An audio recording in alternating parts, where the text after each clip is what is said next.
crescente de nosso suprimento e na melhoria da condição de nossa saúde. Essa influência animadora espiritual que entra na consciência limpa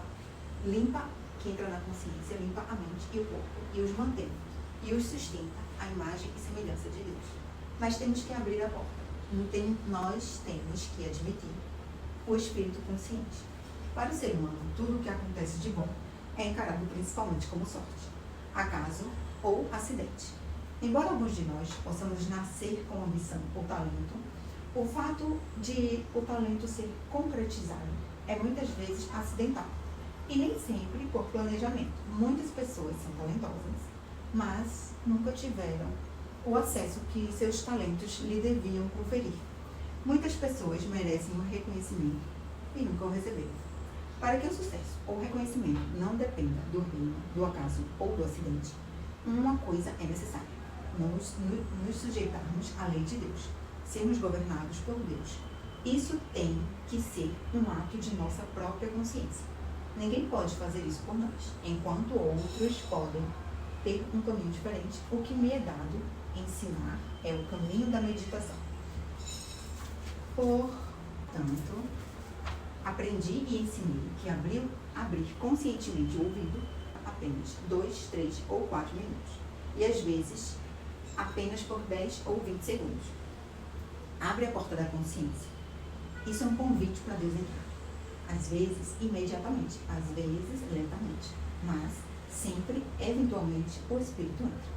Se estivermos meditando apenas por algum motivo ou lucro egoísta, eventualmente o Espírito poderá nos dizer: você me procura somente por pães e peixes. Enfrente você mesmo o seu negócio. Estou cansado de você. Mas se nos voltarmos para o propósito de deixar nossa mente e corpo serem dedicados a bons e santos propósitos, o Espírito virá rapidamente. Gradualmente, à medida que o Espírito entra, começa a revelar que ele realiza o que é designado para mim. O Senhor aperfeiçoará o que diz respeito. O segredo dessas passagens é que ele não realiza o que nós gostaríamos que ele fizesse. Ele não realiza o que queremos que seja feito. Ele realiza o que ele designa para nós. Não que a nossa vontade não seja feita, mas a sua vontade será feita em nós, por meio de nós. Quando o nosso trabalho é dedicado a Deus, é realizado por nós, em nós e por nosso intermédio. Os frutos são trazidos diretamente à nossa porta. Quando oramos, nossa oração deve ser: estou me dedicando ao amor de Deus e o amor do meu próximo como a mim mesmo. Estou me dedicando a servir ao menor desses meus irmãos e ao maior. Quando Deus nos dedicar e consagrar ao seu serviço, seremos melhores em tudo que fizemos. Melhor advogado, empresário, banqueiro, ministro, escritor, escultor, sempre algo melhor. Os falsos conceitos que recebemos de oração, dedicação e consagração nos amarraram de todas as formas na vida. Temos que eliminar esses conceitos, abrir nossa consciência para que possamos ser instruídos por dentro. Então, não seremos apenas instruídos nos princípios espirituais da vida, mas na conduta de nossos negócios ou profissão. Sempre seremos melhores em qualquer trabalho do que jamais fomos antes, porque essa influência espiritual é o que realiza. Não há possibilidade de orar com sucesso até pedirmos que a vontade divina seja feita em nós e por meio de nós, e que tenhamos sabedoria para receber essa vontade e segui-la. Então, ele realiza o que nos é dado a fazer, o que é designado para nós, e aperfeiçoa o que nos diz respeito. O sentido falso e o sentido correto do erro. O caminho infinito revela que Deus é um ser individual, infinito, e, portanto, ele constitui nosso ser. Tudo que é espiritual, eterno e imortal em nós é o ser de Deus.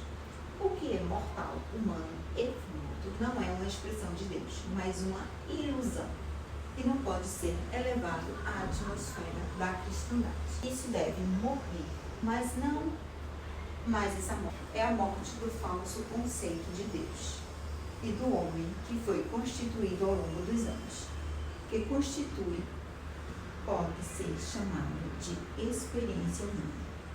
Quando morremos diariamente para essa experiência humana, renascemos na experiência espiritual. Jesus reconheceu sua filiação com o Pai. Ao mesmo tempo, negou o poder à sua humanidade, quando disse: eu, de mim mesmo, nada posso fazer. Podemos esperar fazer mais do que Jesus fez e reivindicar mais por nós, mesmo que ele reivindicou quando ele foi chamado de bom mestre. Chegou ao ponto de negar isso. Por que me chamais de bom? Não há bom senão um, que é Deus. A verdade é que Deus, o Pai, aparece individualmente como Deus. Se dissesse que expressamos Deus, estaríamos tentando ter algum poder próprio. Mas isso não temos. Sendo infinito, somente Deus pode se expressar. E ele se expressa como ser individual. É Deus se expressando, não o homem expressando. E ele se expressando se torna você e eu. E nossa identidade espiritual. Deus sempre é a presença e sempre é o poder. Nunca temos poder, nunca. Todo poder é poder de Deus. À medida que flui da divindade, aparecendo como nossa capacidade individual. Se fosse sua capacidade ou a minha, seria limitada. Mas, como toda capacidade é capacidade de Deus, é infinita. Jesus entendeu seu próprio nada e assim tornou-se o instrumento pela qual a totalidade de Deus poderia aparecer. Potencialmente, qualquer pessoa que possa entender superficialmente o nada da humanidade é capaz de, nesse grau, demonstrar a totalidade de Deus. O encrenqueiro. A razão para discórdias ou desarmonias de qualquer natureza é falso senso do eu. É um falso senso do eu. Que problema existe que não diz respeito à palavra eu? Ou que não poderia ser eliminado se não houvesse um pouco de eu?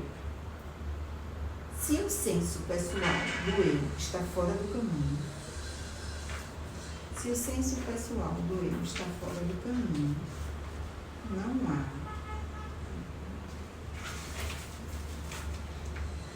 não há problema. O único problema que alguém já teve é eu. Se não houvesse eu, não haveria problema. O causador de problemas é o senso pessoal de eu. Enquanto eu achar que preciso ganhar a vida em encontrar um lar ou decidir o que fazer no próximo ano, apenas por esse tempo eu enfrentarei problemas de uma natureza ou de outra. Existe apenas um eu em todo mundo. E isso é manter um falso senso de eu. Desista desse falso senso de eu e tente encontrar algum erro restante. Mantendo um falso senso de eu, temos um eu que sou eu e um eu que é você. Esse eu deve ser mantido e sustentado imediatamente, se torna um problema. A solução para os problemas individual e coletivamente é obter senso correto de eu. A palavra eu significa Deus. Isso diz respeito a qualquer pessoa. Simboliza Deus como pessoa. Essa pessoa é sempre governada por Deus, mantida, sustentada por Ele. É Deus mantendo sua própria identidade como pessoa. Assim como a natureza mantém sua identidade como uma rosa, uma orquídea, uma tulipa, Deus mantém e sustenta sua identidade como você, como eu, como todos nós.